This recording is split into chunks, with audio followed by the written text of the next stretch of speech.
Hola hermanos, vamos a compartir el devocional de hoy, como cada jueves, en medio de la reunión de oración. Y ahora nos tocó el principio, Génesis capítulo 1, los primeros 4 días. Y narra el principio de la historia del hombre, o de toda la historia en realidad. Ahora, no es el primer libro escrito. Este libro lo escribió Moisés por allá por el 1460 a.C., pero antes que ese se escribió el libro de Job, por allá por el año 2000 a.C.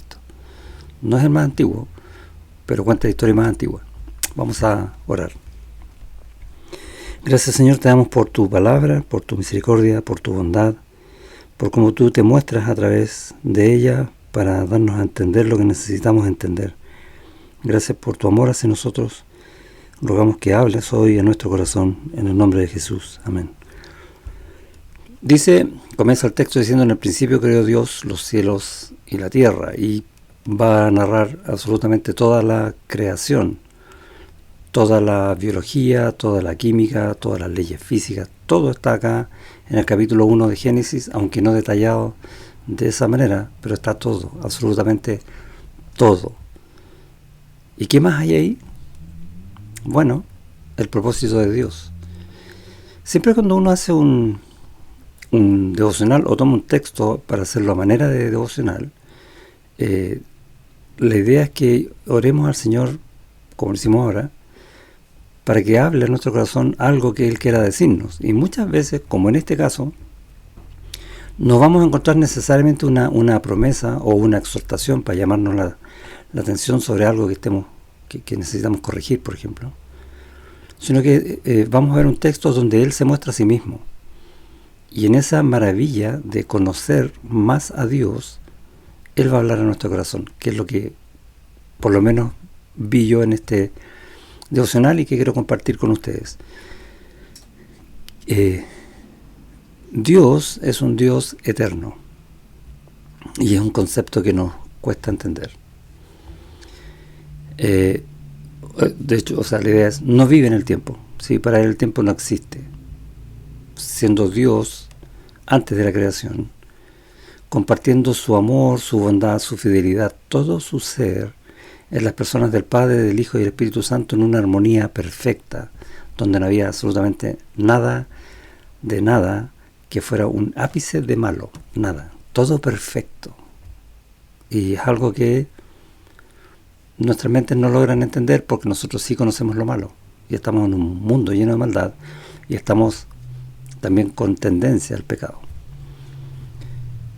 Y vivimos además en el tiempo, tenemos un tiempo finito, necesitamos descansar, y lo tenemos en 7 días, en una semana, que es exactamente como Dios lo creó.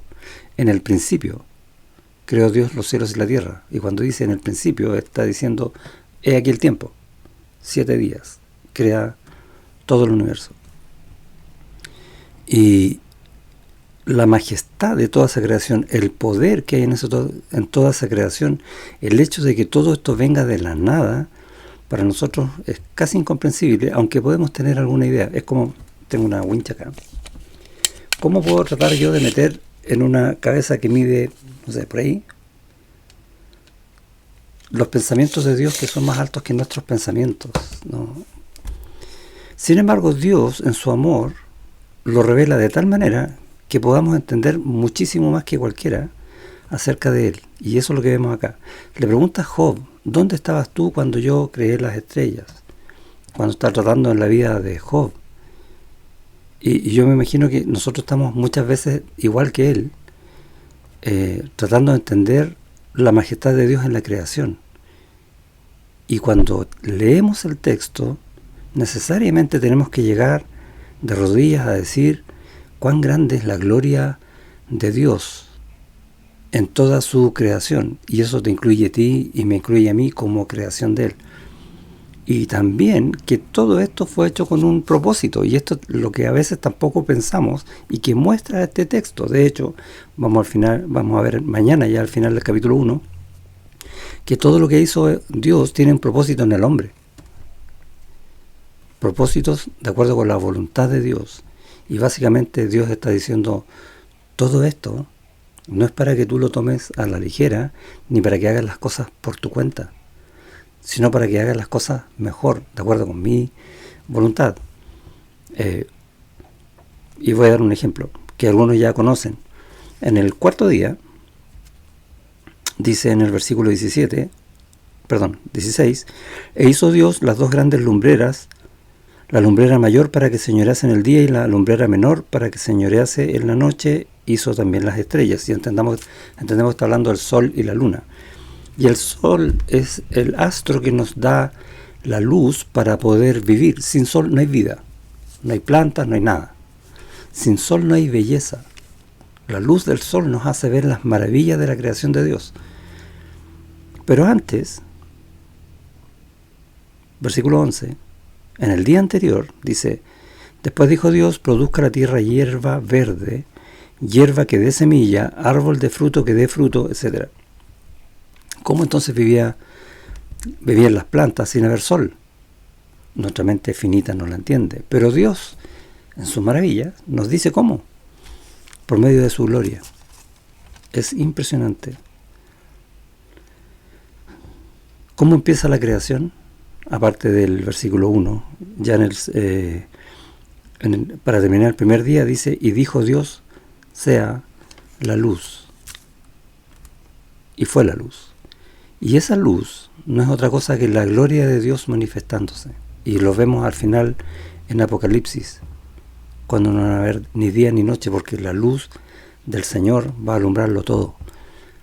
Y es impresionante que esa luz, que es la que realmente alumbra todo, más que el sol, es la que normalmente se nos olvida que existe, la gloria de Dios en nuestras vidas. ¿Por qué digo esto? Porque responde a una pregunta que a veces nos hacemos. ¿Por qué Dios, como dije al principio, en la eternidad, teniendo una armonía perfecta donde no había nada malo, decide hacer una creación? ¿Te has hecho alguna vez esa pregunta? ¿Y cuál es la respuesta? Dios hace todo para su gloria. Dios vive en la gloria. Dios es gloria. Dios es amor. Y quizás por el lado del amor podemos entenderlo un poco más fácil. Y tal es su amor que quiere compartirlo. Porque esa es la naturaleza del amor, compartirlo. Por lo tanto, hace una creación para compartir ese amor con su creación, para compartir su gloria. Vemos en Isaías, por ejemplo, que él dice que su gloria no se la da a nadie, pero sí la comparte. Y la comparte con nosotros. ¿Te das cuenta esa tremenda maravilla en la cual en Cristo Dios nos ha hecho acreedores de su gloria? Es impresionante. Voy a volver a Job. Cuando le pregunté, ¿dónde estabas tú cuando yo hice todo esto? Y nosotros estamos igual. O la pregunta en realidad está diciendo, ¿aún no has visto mi gloria en todo lo que yo estoy dándote a ti? Por todo lo que he hecho. Y estamos hablando de todo el universo obrando en favor de nosotros. ¿Y qué hizo Job? De oídas te había oído, pero ahora mis ojos te ven. Ahora se dio cuenta.